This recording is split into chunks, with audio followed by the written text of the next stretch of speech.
the first racetrack to ever host a Grid Life Touring Cup race, it continues to host them into 2023. 5 years from when Grid Life Touring Cup first began. A single-class sprint racing series that has taken the country by storm and now is a nationwide pursuit in grassroots racing. Welcome back to Mid-Ohio and Lexington, Ohio. I'm Kyle Heyer, joined by Greg Kramer. Greg, welcome back. This is race 3 of 4 of our 4-race sprint series here in Grid Life Touring Cup with a 40-car field getting set to go racing here shortly. Boy, and we have had an awful lot unfold in these races, not just in the race itself with some absolutely great competition, but some post-event shuffling of things as well. We just got done with that top 10 shootout. It was absolutely fascinating. This race is going to be wonderful. And it has shuffled the order a little bit. Again, the top 10 shootout requalifies the top 10 from race 2 into race 3, and it puts James Houghton on the pole in that number 41 K-tuned Acura TSX. And it is the first time this season that a Corvette has not been on pole. But, of course, Grid Life's coverage is powered by Hyundai N. Hyundai N, never just drive. And Falcon, the official tire of Grid Life Track Battle. And as cars begin to roll onto pit lane here, Greg, and we get set to go racing, I want to cover something else. That Grid Life Touring Cup is not a spec tire series. There is about 5 or 6 different tires you can select. Last week at Road America, we had 3 different tires win. So the tire parity feels really good right now. Houghton is typically on the RT660, and there are many drivers that run Nexons and Kumos and other tires that are allowed. But it feels like we're in a really good place of finding parity on the tires after a period of figuring it out, because we all used to basically race on slicks back in 2021. Well, the interesting thing with that is obviously you've got all of these tire options, and you know, for some it's a driver just feels either a tire suits his or her driving style a little bit better, or it suits the setup of the car, just the way that particular geometry on the car works. This tire really seems to be the one that you can extract more out of, and so that's what you're going to go with. Obviously, the nice thing is they are still all, however, a street-based tire, so you're not out there spending big money for super trick racing slicks. Right, and with this, the series goal is to allow you to build the car that you want to build and balance everybody with power and weight. So you want to add a wing? Okay, 3%. You want to add a splitter? Okay, 3%. And that adds percentage weight to your vehicle. And if you win races, you get a couple of % of weight added too throughout the weekend. So your car will get heavier and you'll get easier to beat throughout the weekend, in theory. But this weekend we've had some dramas as far as the rule set goes, because we have a dynamometer here on site that is meant for compliance checks to make sure everybody is legal. Twice this weekend in both of our races, the leader has been disqualified on the dyno after the race. It was Paul Curley race 1, it was Matan Rosenberg in race 2. Differing amounts for both of them, and neither intentional, but that's a tool that we use to make sure that the racing is fair and equal, and those drivers have lost those results. But James Houghton is in this mix, looking for another win. So is Matt Waldbaum. 1 win this season back at Watkins Glen, and who did he beat? James Houghton, who starts on pole. Yeah, this is going to be really intriguing here. And you think about how things have gone so far. Houghton finished 4th in the first race, ends up with a win in the second race. And you look at some of the others here. I mean, Jeremy comes in here, finishes 3rd in the first race, and was in the top 3 in the second race. So does that 1st and a 4th, or does the 2/3? What is now going to have somebody in the lead for the event win?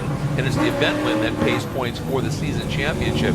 So there's a lot to be thinking about here, and going to the front. And let's not forget, because of his DQ, for a very little amount over on that dyno, but still a rule, the very fast young man, Matan Rosenberg, starts at the back of the field. We're going to be watching him coming up through this pack. Yeah, it's going to be fun to watch for sure. Quickly, let's run through the starting lineup though here, Greg. First row is James Houghton and Jeremy Swenson, followed by Matt Waldbaum and Luke McGrew in 3rd and 4th. Then it's Austin Hurdle, Paul Darling in row number 3, James Cathers, Ronnie Vidoc in row number 4, then Gary Wimble and Eric Meadows, 9th and 10th in row 5. Starting in the 11th spot will be the 132 of Jake Jornstad, 12th the 374 of Emil Tabb in a repaired Mazda, 13th. Really competitive this weekend, the 917 S2000 of Lena Chin. 14th, the number 42 of Zach Lavoie, who came up from that first race really well into the second race and got him up into the front end of things for the rest of the event. 15th to 17th of Tony Marchev. 16th, great performance by the 166 of Ben Thorne. 17th to 184. the V8 powered. It's not the Subaru. FRS. It's the FRS, thank you, of Eric Jensen. 18th, the very impressive young guy, the 410 of Shukla Salil. We'll talk more about him.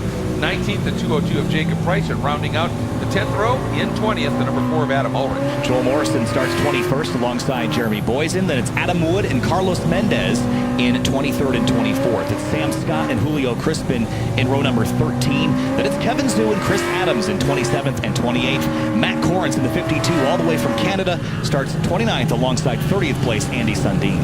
And then moving into the 16th row, in 31st, the 169 of Derek King, 32nd. The 171 of Clayton Fitzpatrick, 33 on the grid, 203 on the car is Austin Liefert. Then in the 34th spot, it'll be the 860 of Nathan Manning. 35th spot, the 888 of Dai Nguyen. Starting 36th, the 261 of Brad Casivas. 37th, the 77. It's listed by Myriad Motorsports. Yep. Is that Horpedal? Yeah, it is Horpedal. It is Horpedal on that in that car. Starting 38. Every race she's moved up a couple of spots in the starting is the number 32, the regular guy racing entry, and that is fielding the car that a young lady named Danielle won an opportunity to give her a try at racing. Starting 39th, the 515 of Thomas Moth.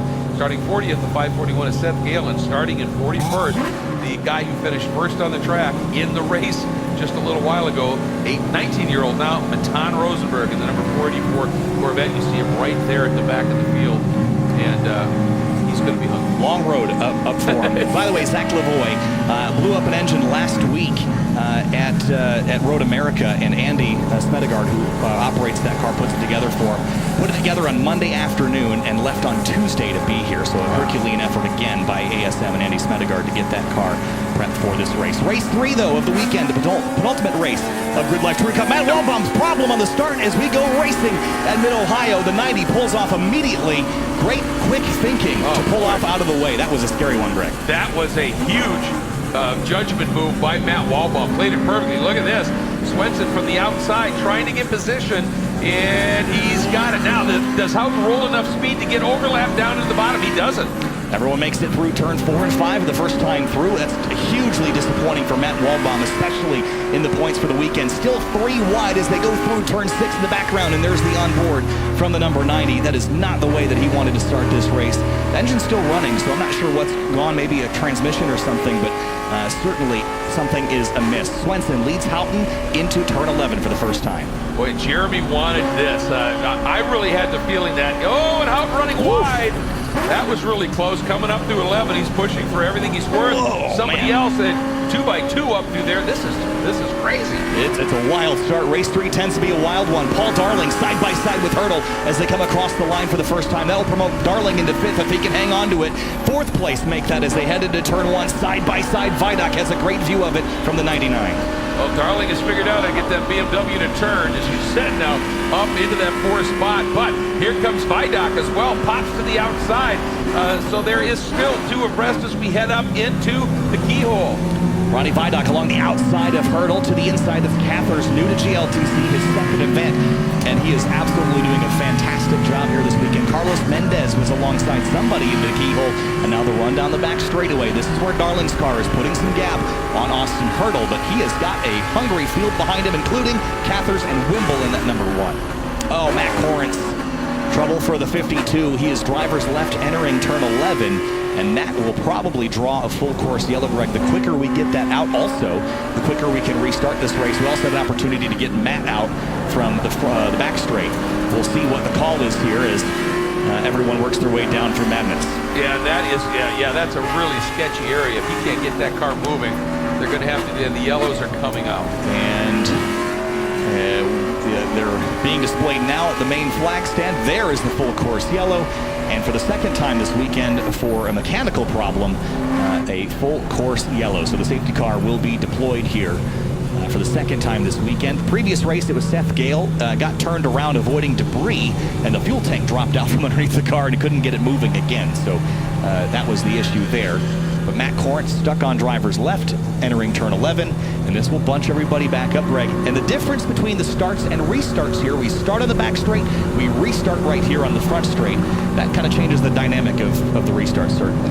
Yeah, and it's going to be really, really critical here because, as I said, I really thought that had Houghton been able to get the jump at the start, he would have eased away. He's just been really strong. He looked really good in that single car qualifying session. So Swenson doing exactly what he needed to do here and move up just a little bit, get in front of him, and now can control him just a little bit.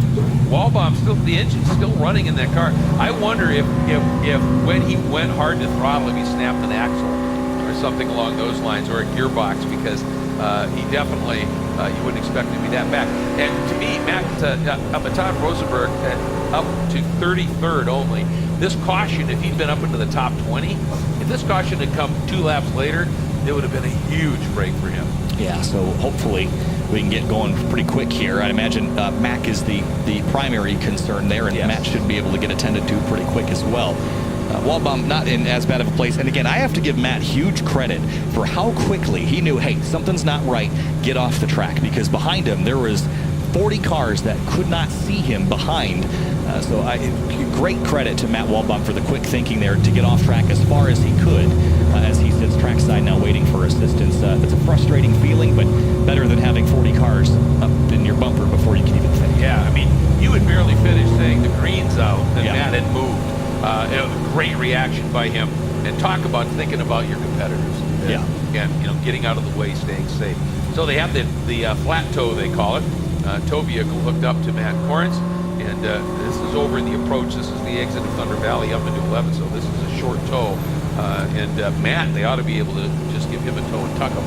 Yep. And so we'll be able to get back to it. Yeah, and field works their way down through turn 6 and 7. So in theory, not this time, but maybe the next time, we might be able to get that green, provided that they get a safety truck over to the 90 before we restart this race. And as I said earlier, the 12 to 15 minute window that we operate in is a little flexible here and there, Greg. However, we've been kind of chasing delays all afternoon, so I don't know that we're going to get a lot of extra time, if any. We did end race 2 under yellow. The hope is that we get some more racing here in race number 3.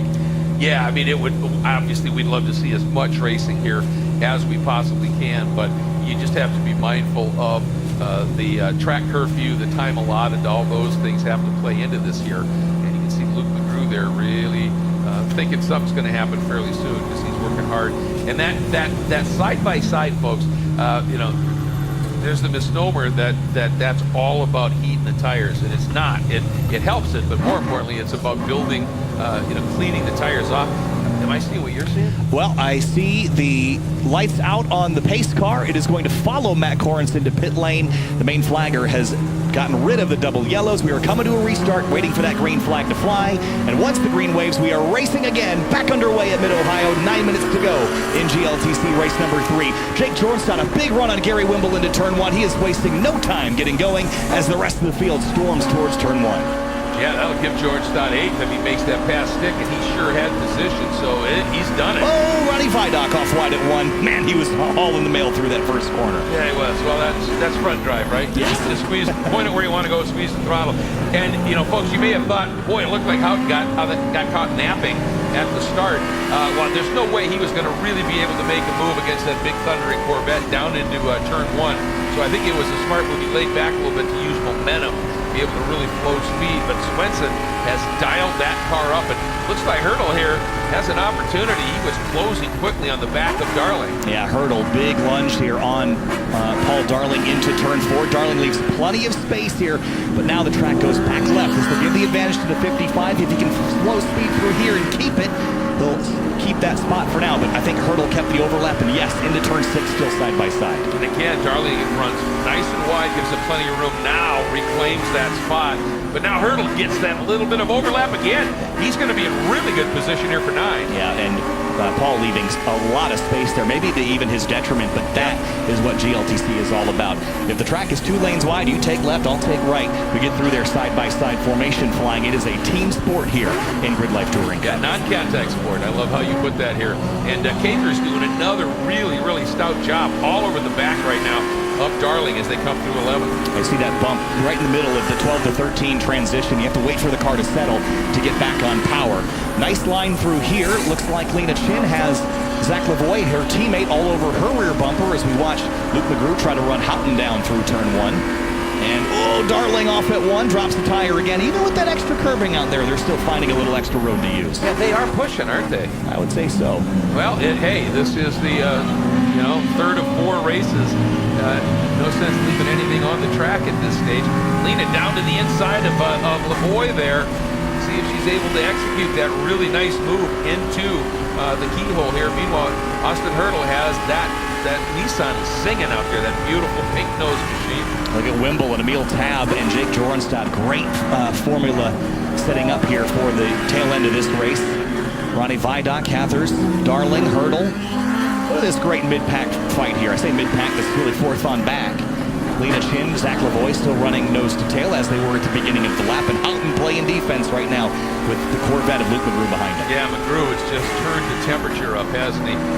Coming up right on the back of Houghton. And Jeremy Swenson's going to be grateful for that, because as soon as McGrew starts looking inside, getting Houghton off of his normal line, that's going to allow Swenson to ease just away a bit.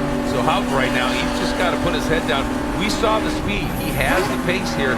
The only question is, if you push too hard, you can really cook those tires on a front-wheel drive car, and you got to be a little mindful of that. Right now, Swenson's car just looks a bit stronger. The top 4 drivers are all time attackers. They have joined the GLTC ranks from the time attack ranks, and they are finding success here in GLTC. These 15-minute sprints, it seems to benefit those that have historically gone fast for 1 lap at a time. A couple more laps after that, and that's what a GLTC race is. Swenson leads Houghton by a second over McGrew, over Hurdle, who's got Darling, Cathers, Vidoc, Jorenstad, Wimble, and Tab all in a line behind him. And he's a locomotive on that train, and the caboose is a long ways back. Eric Jensen to the inside of Lavoie at the keyhole. And a really, really good race again by the 410 of Shukla Salil. Now he has worked his way up into the 16th spot. Again, it's that Honda S2000 that is under prep for this class, and Luke McGrew in a well-prepped Corvette coming after Houghton. Side by side over the crest at Madness. Houghton's got preferred line now on defense, but McGrew just sticks to the road on the outside. Big slide there, and he's not able to complete the pass. But it was a distraction long enough to let Swenson pull a bigger gap. Yep, and you can see McGrew got out way wide, and Houghton sort of straight-lined a little bit to the apex as a result to make sure that gap evaporated before Luke could get more overlap here. But that's what I was talking about. Whenever he does that, Swenson's looking at his mirrors, and the grin in his helmet's getting way bigger. Yeah, it's Swenson is leading the championship by a big margin, and with the finishes he's had, the averages that he's gotten this weekend, it'll be hard for him to lose this weekend unless race 4 goes catastrophically wrong. But behind him, this battle for 4th was Austin Hurdle and others in the mix. Paul Darling, James Cathers, Ronnie Vidoc. This has been a thrilling fight. And it has been the entire weekend, hasn't it? And there's been a lot of churn. We've seen, obviously, Darling has been up there and looking really, really competitive. A couple of other guys have been right up in the mix. Every race, somebody else is duking it out, moving up, and having that battle. This time, it's Hurdle, who has worked his way up through and now sits in that 4th spot. Darling still sizing him up on the run down to turn 4. And I see a white flag waving, Greg, so it is the final lap of this race as they sweep on through and down into the backside of the track. Jeremy Swenson leads the way, and here comes McGrew again on Houghton into turn 5. Well, at this stage, obviously they have both at this point said, yeah, there's no way that we're going to, unless there's a big mistake out of Jeremy, which doesn't happen very often. They're now battling for that final spot on the podium. And of course, the guys behind them are hoping that they battle so hard they slow themselves up big time that Hurdle and Darling and Cathers can get into the mix here. So we'll have to see just how that plays out. But watch here for Luke McGrew. He knows this is his last opportunity. Final time through the carousel here for race number 3 in GLTC. But for Jeremy Swenson, the number 3 Viking Performance Corvette, a championship is on the horizon for him. But it is win number 9 for the season here at Mid-Ohio. The 3 on the fingers out the window as he crosses the line. Jeremy Swenson wins again.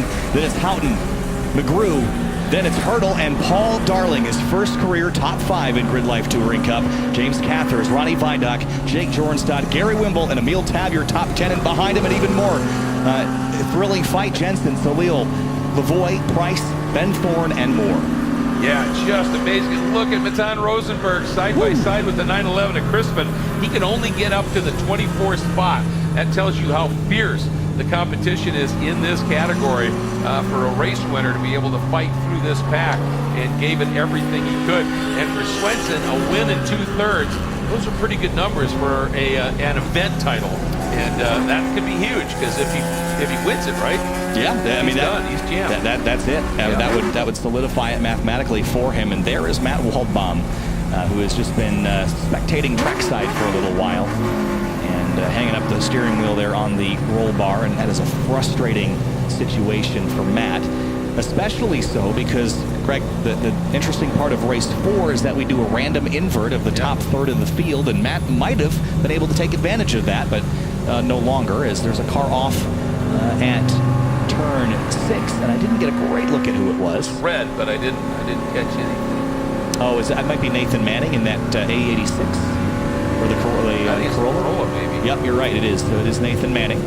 Did a good job pulling off. I think he just went straight. Might have had a mechanical. But we were able to keep the race green to the end. So that random invert number, sometimes I get texted it, sometimes I don't know it yet, and today I don't know it. So we're going to find out later what that invert is. It could be as far back as someone like Lena Chin or Eric Jensen, but typically it's somewhere between 7 and 12. It is a random number selection, but we will find out later what that invert will be. And that always makes the race is the 4th race so exciting because you know basically you just invert. And it makes it so fun. Matan Rosenberg able to take advantage of that in race 4 at Road America. Here you see it, the top 10 right now. I want to quickly give another shout out to Matt Wall. Well, not just because of the move he made to get out of the way, but he could have sat there in that car and said, "I want out, come and get me." And then they have to put a yellow out because they're going to roll a vehicle. And I'm sure the team said, "You okay sitting there?" And I'll bet you Matt said, "Hey, I don't want to mess this race up. Let him go." Yeah, and we do have a regulation around that. If your car is not actively on fire, you're supposed to remain in it for safety reasons. And Matt did everything by the book there, and you have to give him so much credit for keeping the race green. And the yellow that came out wasn't for Matt. It was for Mac parked over there. And Matt did such a good job pulling off. They just left him there because they figured why hold up the yellow for a couple more laps when he's already done the good work of pulling off course. So there's a look at the rest of your results. Nathan Manning, a disappointing result, but I have to say, Greg, the racing has been really good from about 4th to 15th, and we do have one more left to do. I know, and with the inversion, oh boy, that I think this is going to be just fascinating. Regardless of what the number of the inversion is, it always is entertaining, and we've seen some incredibly good racing. And you know, you think about it now, we've had 3 different winners, even counting the DQs. So who knows? You know, I mean, Houghton still is in with a shot at this. Jeremy's going to pick up some rewards weight. Houghton will a little bit too. So who knows? I mean, we could see Paul Darling the way he's running. It's a positive hurdle.